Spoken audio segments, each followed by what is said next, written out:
তারা মায়ের প্রসাদ আপনারা প্রত্যেকে মনে রাখবেন, কোনো লজ্জা নয়, মনে কোনো সংশয় নয়, আর মনে কোনো বিধাও নয়। তারা মায়ের প্রসাদ, তারা মায়ের ভোগ আপনারা প্রত্যেকে গ্রহণ করুন। তো আপনার যদি হয়ে যায়, আপনারা পাতাগুলো রাস্তার ধারে নীল ড্রাম রয়েছে, ওই ড্রামের মধ্যে একটু দিয়ে দেবেন। আপনাদের সহযোগিতা একটু একটু করে আমাদের প্রয়োজন। তো আপনারা শিব ঠাকুরের সামনে দিয়ে চলে যাবেন, ওখানেই বেশি, ওখানেই আপনাদের হাত ধোয়ার ব্যবস্থা। আর আপনার যদি হয়ে যায়, আপনি বসে করুন।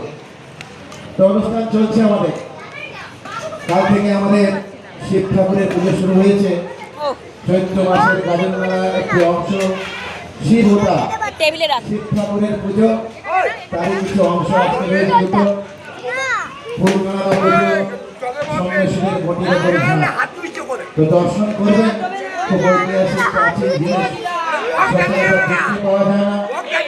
তো চলে আসবেন মন্দির প্রাঙ্গণে, দর্শন করবেন, পুণ্য লাভ করবেন।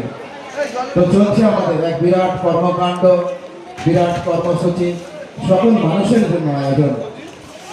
তো আজকে অন্নভোগে যে সকল ভক্ত তারা মায়ের অন্নভোগে বিভিন্ন জিনিসপত্র দিয়ে আমাদের এই সহযোগিতা করছেন, প্রতি বছরই করে আসেন, এবছরেও করেছেন।